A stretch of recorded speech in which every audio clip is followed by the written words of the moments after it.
So here's what we've done so far, just by way of review.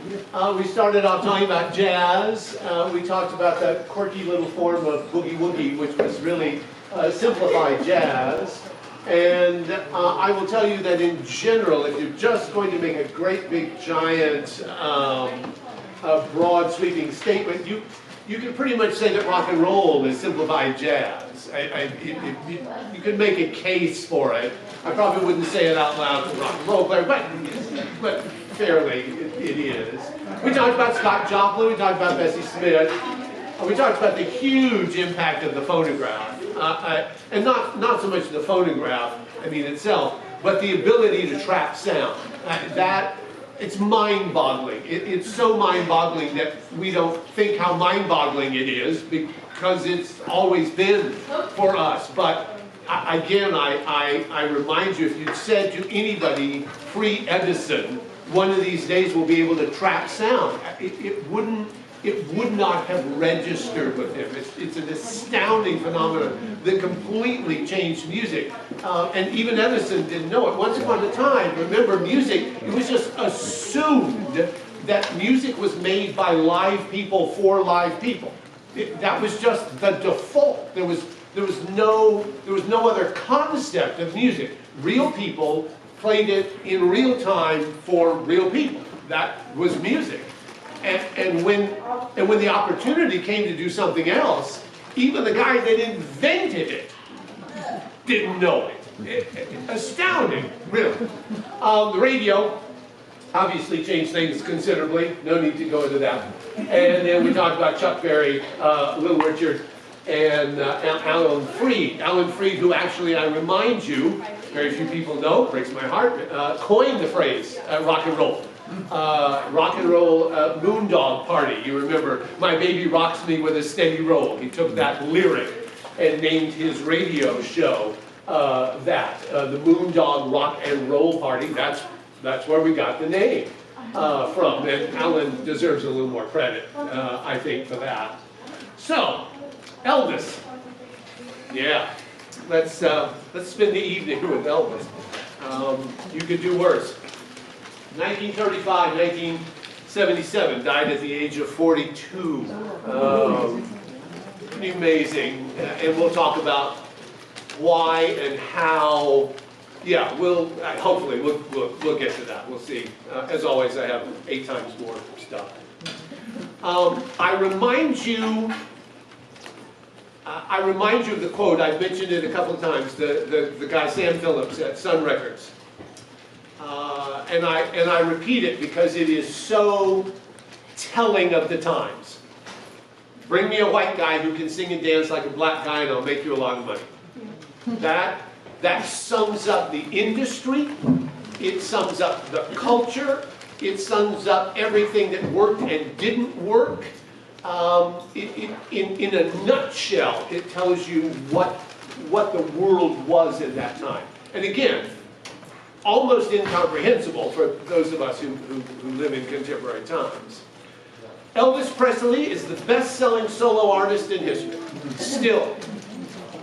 Now there's some competition. There's McCartney, but you have to put in Wings and Beatles and other stuff. But if you're just talking solo artist,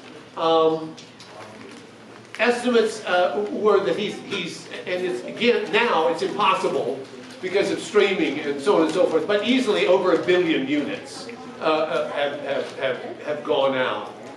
Graceland, I'm sure most of you know what Graceland is, Elvis's home in Memphis. Graceland is still today visited by 600,000 people a year, second only in terms of visited houses to the White House. Isn't that amazing? That's just amazing. But it also tells you that even after the king died, finances were an issue. And we'll get to that. Lifetime earnings. Again, impossible now, but estimates are somewhere in the $1 billion range. Hold that thought in your head while I tell you that when Elvis died, his net worth was $5 million.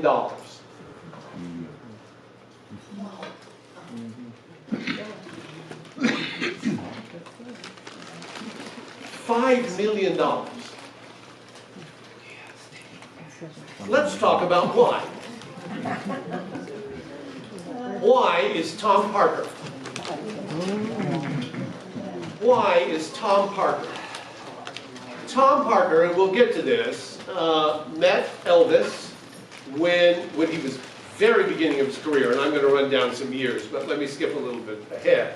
When Elvis was just doing state fairs, and I mean, literally in hayfields and doing the thing. And Tom Parker, who was at the time already managing Hank Snow, that might be a name that shows up for some of you, or you might know Eddie Arnold. Tom Parker was managing those teams. So he sees Elvis, and he signs Elvis. He says, "Boy, I'm going to make you a star." And in fairness, he did. Though you could argue Elvis would have been a star if he'd been managed by a chihuahua, but we'll let that go at the moment. The going rate for a manager is 10%. You get 10%. That's the going rate. Maybe, if you're Taylor Swift, you're paying 15%. Because you have the money and they're doing that much work, and so on and so forth. But going rate, book rate, 10%. Tom Parker signed Elvis, not early on, but it eventually became this, to a lifetime contract. This is Tom Parker's life, not Elvis's, of 50%. 50%. Tom Parker, when Elvis went to Vegas, and we'll get to this, he was at the Hilton, which was on the Strip at the time. That's where I saw him. And Tom Parker negotiated for himself at the Hilton a suite in the hotel for him, for Tom Parker and his family, in exchange for selling Elvis to the Hilton for half of what they wanted. He said, "Tell you what, we'll just pay you half of that, and you give me the suite for life." And the Hilton goes, "Okay." Tom Parker never let Elvis record anything for which Elvis did not receive composer credit.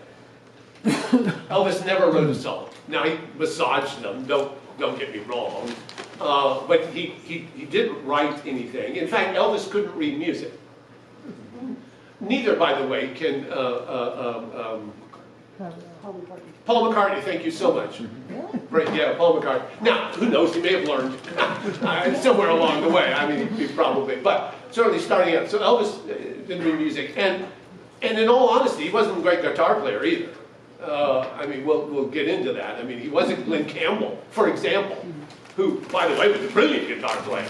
12-string, I mean, pretty amazing. So, but Tom Parker said, Elvis will only record your piece if you give him writer credit. Well, why? Why does that matter?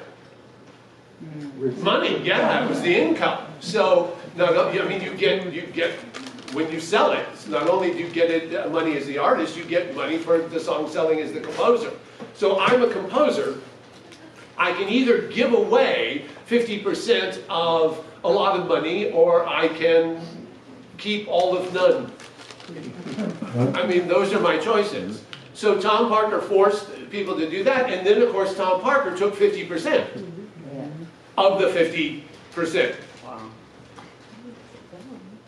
Elvis Presley, arguably the king of rock and roll, and we'll talk about why, again, why he was the king and what made him the king. Elvis Presley never sang a single concert outside the United States. Never toured. He was out of the country, but that was when he was in the Army. We'll talk about that. Never sang an international show. Because Tom Parker could not go with him. Because Tom Parker did not have a passport. Because Tom Parker snuck into the United States illegally off of a Norwegian ship when he was 20 years old and never wanted anybody to know he wasn't a citizen. So he never allowed Elvis to sing outside the country.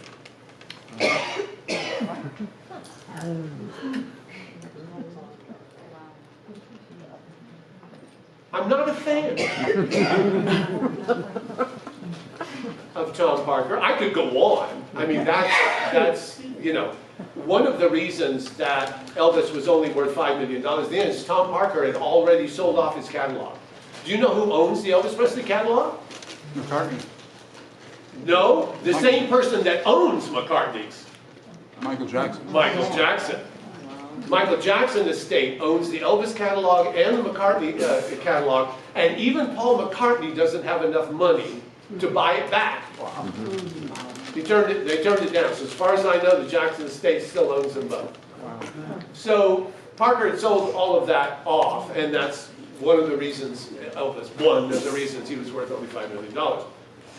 In Palm Springs, where I go from time to time, there's a library right downtown.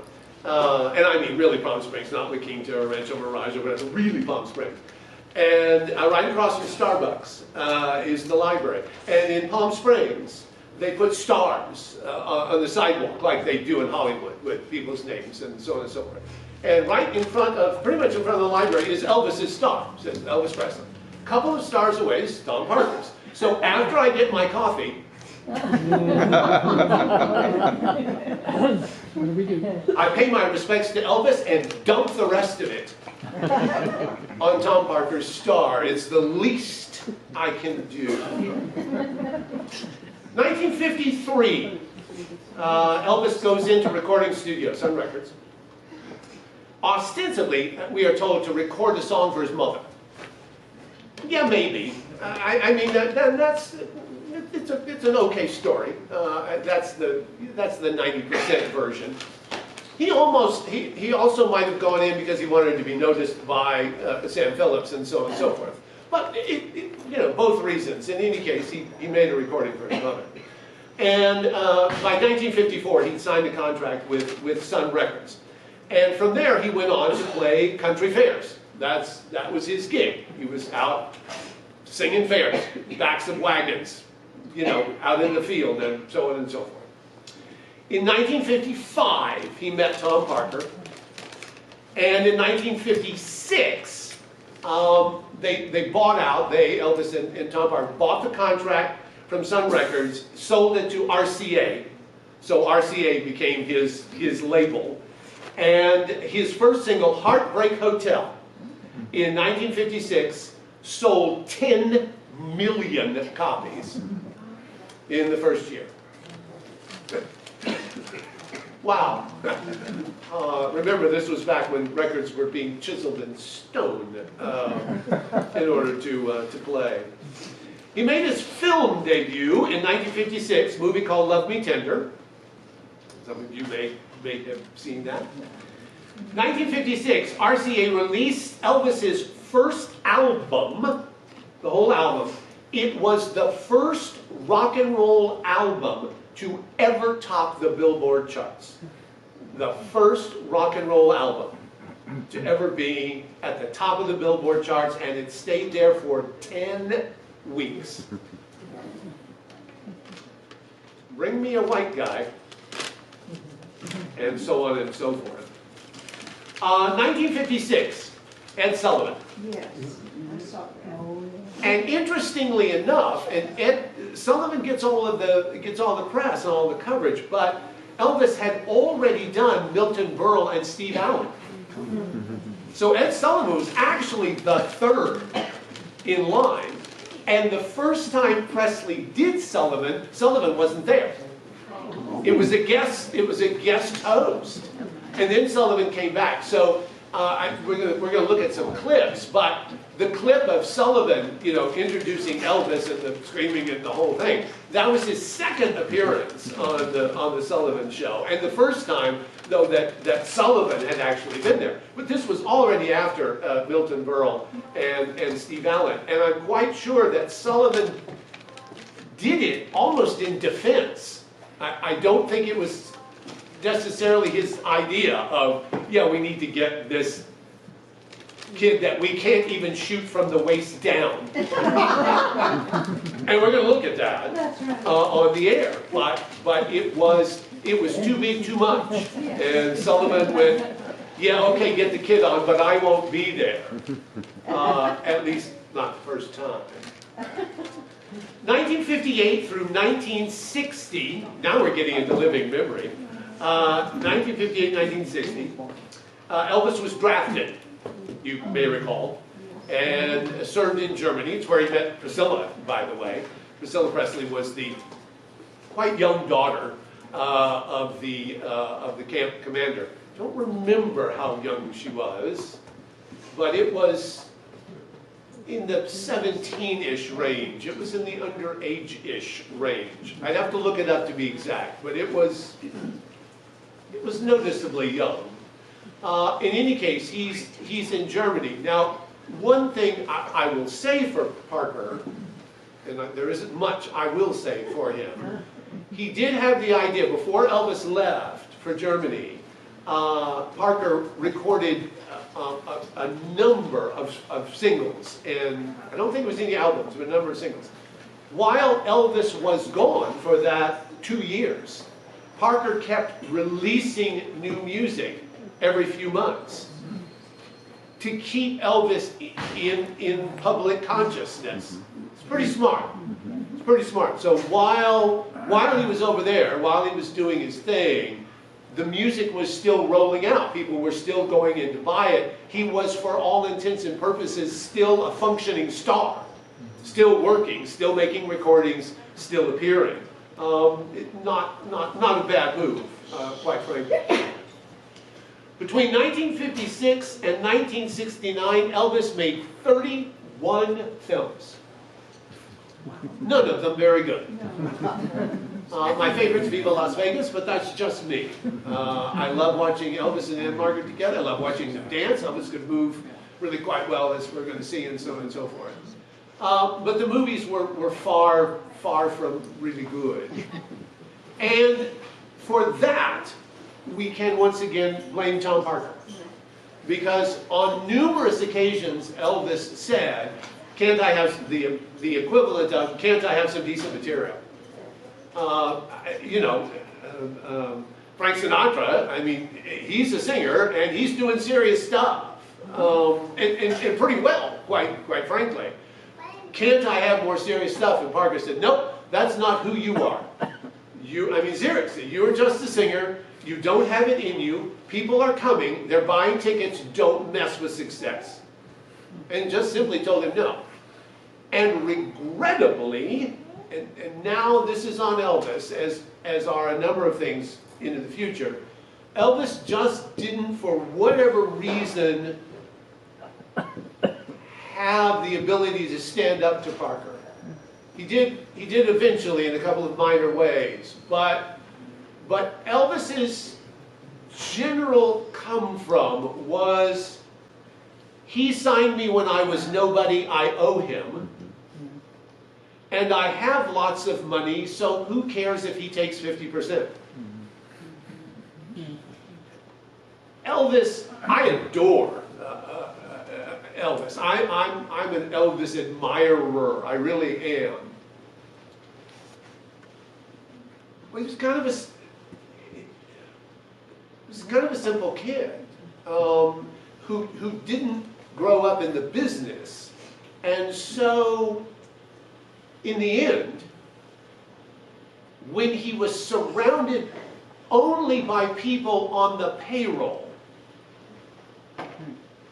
you don't always get the truth, because it's not in anybody's best interest to tell you. It's only in their best interest to get you out on stage one more time. And I think that is the danger. I think you know, we've progressed. But Elvis, one of the stats I'm going to give you is how many concerts he did a year. Even at the end, toward the end. I mean, within months of his death, he was still singing all the time. Honestly, it was the only time he could leave the house. I mean, it's the only time he got to be around people he wasn't paying to be around him. So, you know, there's the psychology of it. We'll kind of get back to that. So he made these 31 bad films. His career declined largely because of the Beatles, the English invasion, the Beatles, Beach Boys, all of that sort of thing. So there's the English invasion, and his career declined. Ringo, I have a couple of favorite quotes by Ringo Starr. I'm sorry, by John Lennon. One is about Ringo.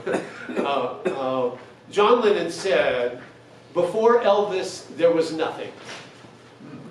Now that's an interesting quote. I grant you there's a great deal of hyperbole. But, and of course it isn't true. And I'm sure Lennon knew it wasn't true either. I mean, it wasn't true. But it was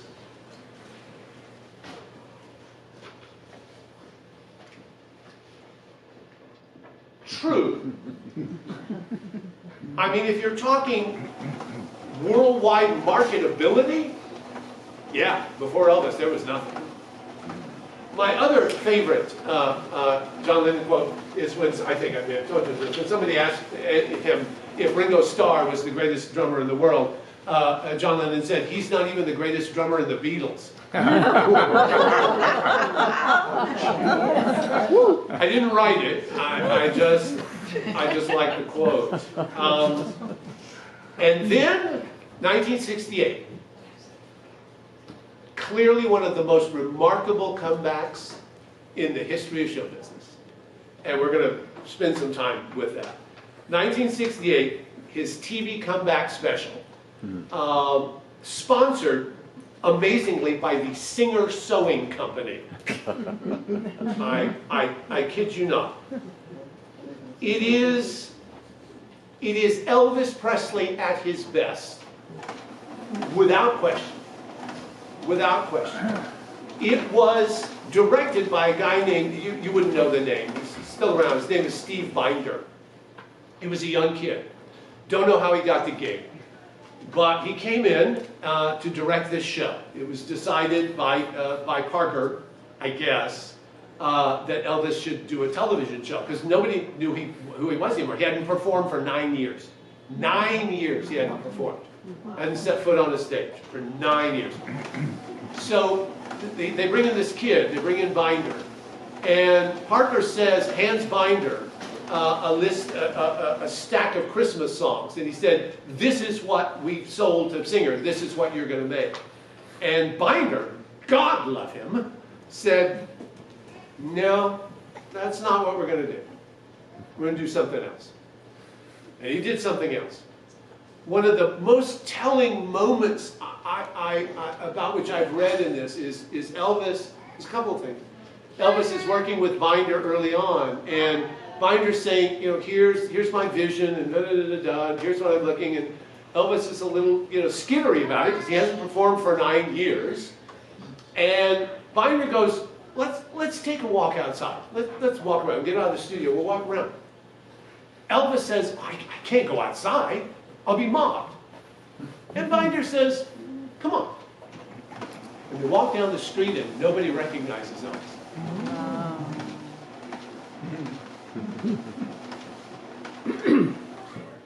Smart. It's brilliant. It's brilliant.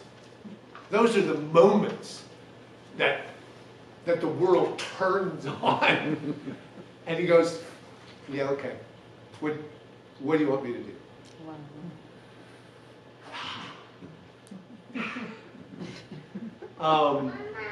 At one point he brings out Elvis to they walk in the studio, and Binder's put together a whole orchestra. And Elvis kind of looks around, he calls Binder outside, he goes, "I don't know if I can do this." And Binder goes, "Why?" He goes, "I've never performed with an orchestra." because Tom Parker wouldn't let him.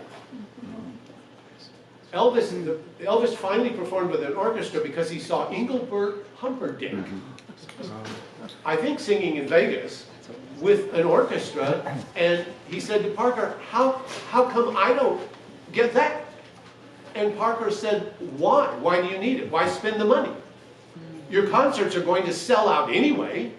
You don't need to pay an orchestra, just a bass drum and guitar. People are going to come no matter what. Coffee on the star. Tom Parker. Okay, we're going to look at the TV special. It was phenomenal, but we'll come back to it. After the TV special is such a hit that in 1969, Elvis goes to Vegas for the first time. And I told you my story about buying tickets and going over and doing the thing. It was an experience, I got to tell you.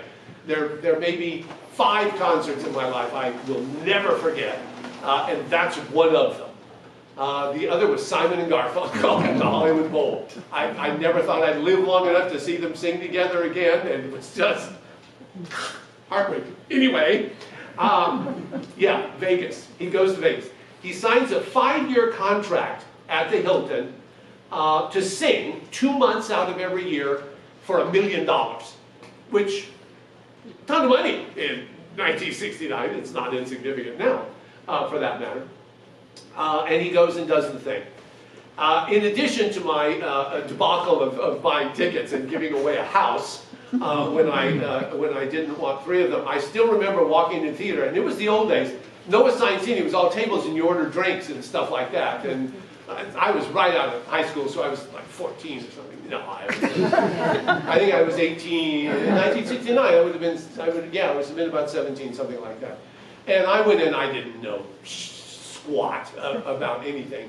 But you go in, and what they used to do, the guy showing you to your seat, the maitre d', which there were 15 or 20 of them, he'd sort of walk you around the theater and wait for you to hand him money. And the more you handed him, the closer you would sit to the stage. Which I didn't know. So I sat in the back. And it was still cool. It was still okay. And I just remember being so aware of the age people. There were people, not so much my age, but mostly it was adults and up that were there. It was not, it was not the screaming girl crowd. And I was fascinated by that as well. But I was enamored of Elvis. Truly one of the most charismatic people I've ever witnessed. But we'll go on. We'll look at some videos. So based on this, now the 1969 show, this Vegas run. Sorry, the television show Vegas. Now he goes back on the road and he starts doing live concerts. Again, we're going to look at one of those. 1973, Elvis does, I don't know if you remember the show, it was Aloha from Hawaii. 1973. It's a live show, televised from Hawaii. It is watched by 1/3 of the population of the world. Wow.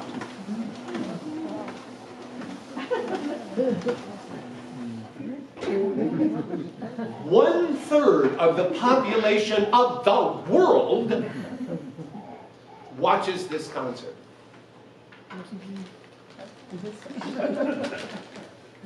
50% of America watches this concert.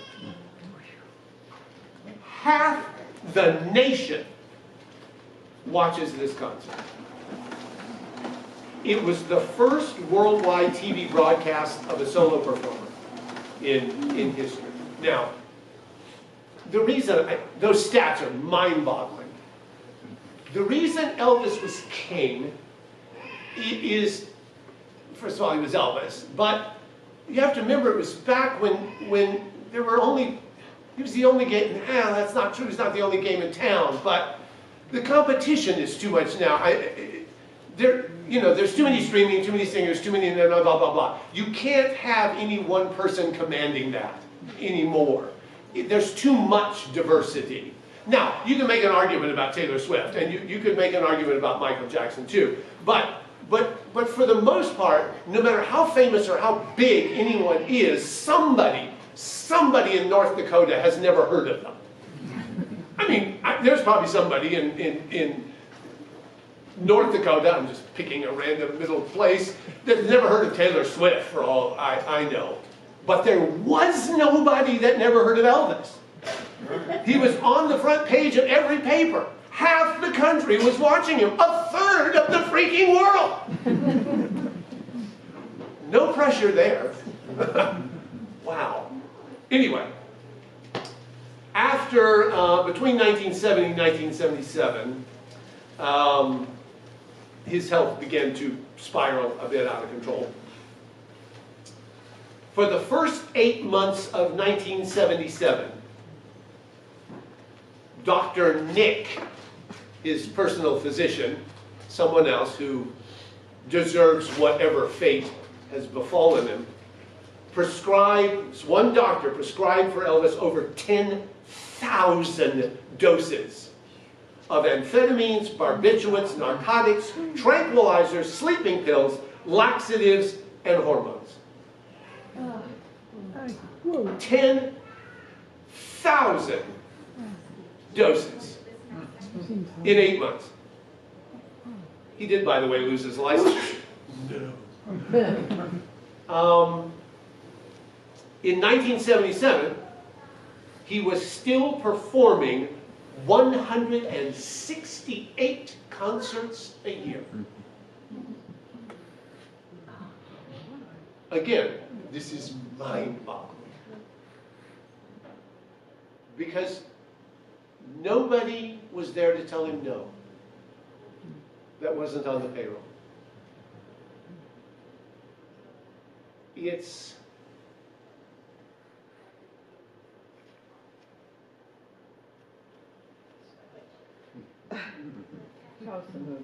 yeah.